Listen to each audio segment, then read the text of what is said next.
Hoje trago-vos a opinião sobre um livro que eu já tinha lido há muitos anos e marcou-me bastante. Uma dose de droga, uma grama de esperança, do Daniel Oliveira. E quem é o Daniel Oliveira? Toda a gente sabe. É o rapaz que faz as entrevistas do Alta Definição. E vamos pôr preconceitos de lado, não vamos entrar naquela do eu vejo alta definição, sou lamechas, vamos esquecer isso e vamos focar-nos aqui neste livro. O Daniel escreveu este livro com 20 anos, vou mostrar-vos aqui a cara dele. E esta história conta, ele nasceu num bairro na Amadora. Os pais foram pais, tiveram-no aos 17 anos, entretanto depois separaram-se, mas viveram na droga. O pai esteve muitas vezes preso, a mãe prostituiu-se durante a vida toda do Daniel. E o que é que trata? Este livro é muito interessante para mim por variados motivos. Para já, aqui, como vos disse, ele tem 20 anos quando escreve isto. Algumas partes que nós notamos que ele utiliza palavras muito eloquentes, porque se calhar também quer evidenciar-se um bocadinho, mas se lermos o percurso todo dele entendemos perfeitamente. Ele foi criado pelos avós, ele viu a vida toda, o pai e a mãe injetaram-se, inclusivamente chegou a segurar no garrote para ajudar a mãe a injetar-se. Cresceu com ver a mãe prostituir-se em casa, na rua, na borda de estrada, o que fosse, mas sempre foi um miúdo que meteu na cabeça o focus.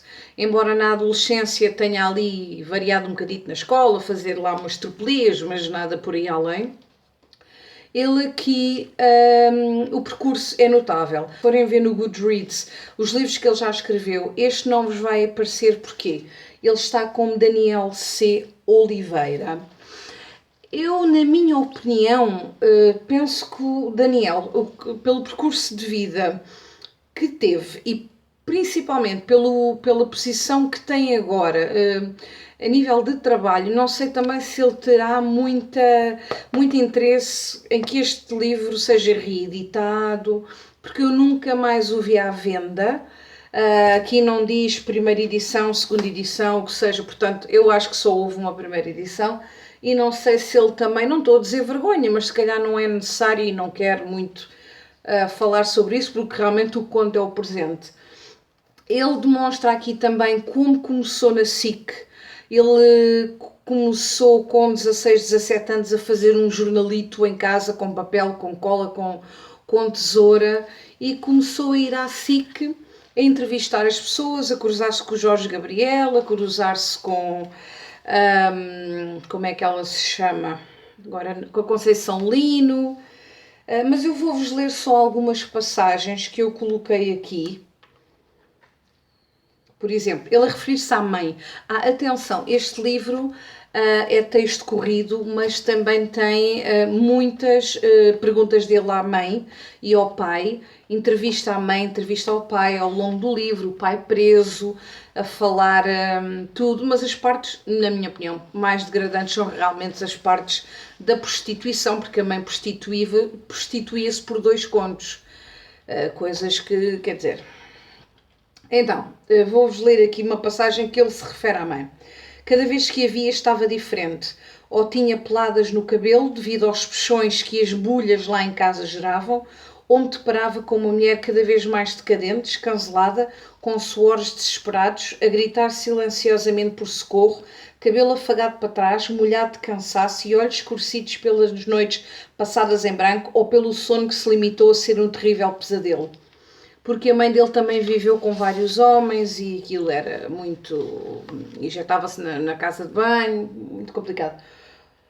Outro que ele diz aqui, há uma altura que ele está a viver com a mãe numa casa, há uma briga da mãe com um desses homens e ele vai para a janela e foge e diz, mas os gritos não paravam, nem eu. Abri os stores e saltei pela janela. Desatei a correr pelos longos corredores daqueles prédios construídos de empreitada. Só parei com os gritos da minha mãe. Filho, filho!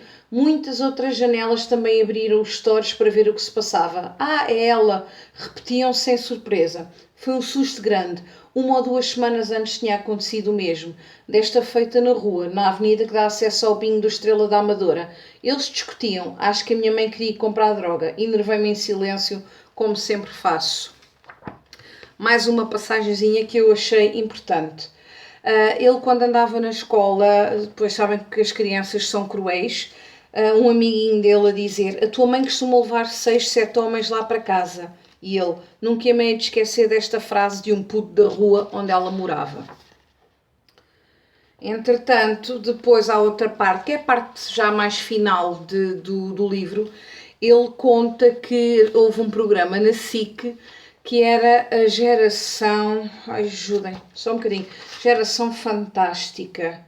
E esse SIC, porque ele entretanto já estava a ajudar nos donos da bola, no backstage, e eles propuseram o Daniel como um exemplo de um jovem que cresceu na vida com esse jornalito que falei, depois começou a trabalhar no backstage da SIC, dos donos da bola, e fala aqui da Liliana Campos, que tratava-o por puto, e depois eu sublinhei isto, que achei muita piada, porque atualmente o Daniel é o chefe, sem aspas mesmo, da Liliana Campos, porque eu penso que ele seja o diretor da SIC Caras. Penso não, acho que é mesmo, o diretor do SIC Caras.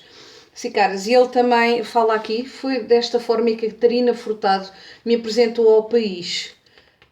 Portanto, quem gosta de histórias de vida, eu como adoro livros de não ficção, recomendo mesmo este livro, porque eu não morro de amores por Daniel, não me aquece nem me arrefece. É raro ver o alta definição, mas já vi alguns e gostei. Mas mesmo assim, acho que devem ler este livro. Eu obviamente que lhe dei 5 estrelas, não podia dar outra coisa.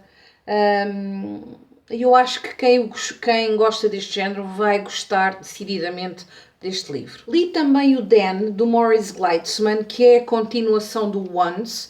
Eu vou deixar aqui o vídeo da opinião sobre o Once, que eu fiz o mês passado.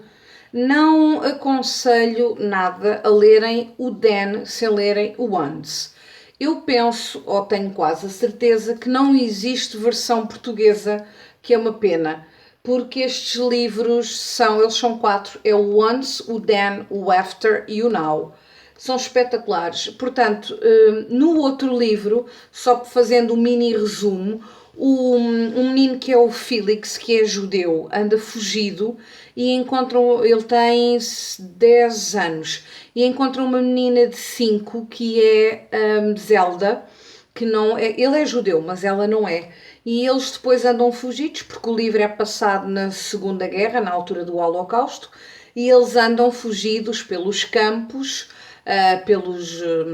pelos bosques, para não serem apanhados pelos nazis. E aqui a narrativa começa com o Felix e a Zelda num mato, num bosque, e depois encontram uma senhora que eles pensam que lhe vai fazer mal e conseguem ir fugidos para o celeiro dela. Esta senhora, durante todo, ou praticamente todo o livro, ajuda-os, eles ficam lá em casa pelo menos um ano, mas durante esse ano acontecem muitas coisas, os nazis, quando chamam as pessoas para a praça principal, essas pessoas são obrigadas a xingar os judeus que estão a ser enforcados na praça pública. Esta senhora que está a tomar conta do Felix e da Zelda não é de origem judaica, mas ela diz: eu não gosto de judeus, mas há uma coisa que eu não suporto, são pessoas que fazem mal às crianças, porque os nazis obviamente queriam também matar o Felix e a Zelda. Eu vou ver aqui algumas passagens que marquei para vocês.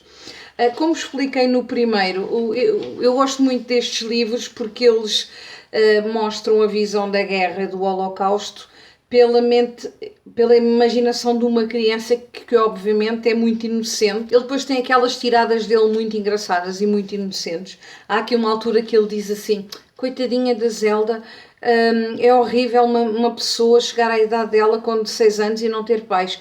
Eu, ao menos, quando já estou na minha idade, já sou mais velha e não sei o quê. Ele tem 10 anos. tem assim estas saídas muito engraçadas. Há aqui outra altura que ele vê passar muitos judeus de cabelo curto.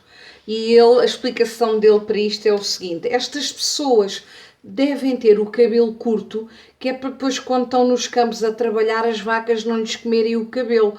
Por sorte, a minha mãe já tinha o cabelo curto.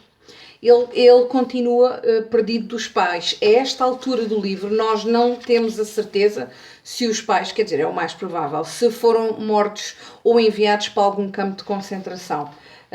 Por aqui ainda não temos essa certeza. Tem aqui outra saída dele muito engraçada. Há um menino, ele aqui tem vários conflitos com os miúdos da juventude hitleriana. Ele, às vezes, até que tem que fingir que, aliás, sempre, mas tem que fingir que não é judeu, para tentar mais ou menos aliar-se a eles. E há uma altura que há outro menino que lhe está a apontar uma arma, e esse menino diz assim: eu sou judeu. E o Félix comenta: isto, uma pessoa agora nunca sabe, nestes tempos modernos, nunca sabem quem é que há de confiar. Enquanto que o primeiro livro é mais, quer dizer, também é conhecer as personagens, tanto o Félix como a Zelda, a introdução, o que é, ou que eles dar a entender ao leitor, explicar que eles estão no Holocausto e que é uma Segunda Guerra. Este livro aqui é mais triste, é mais cru. Não posso spoiler o final, mas o final é triste, mas não termina aqui. Eu agora quero ver se arranjo os outros, o After e o Now, mas dei igualmente 5 estrelas. Estou muito contente, adorei ler e ele lê-se muito, muito bem mesmo, e adorei o Félix e a Zelda.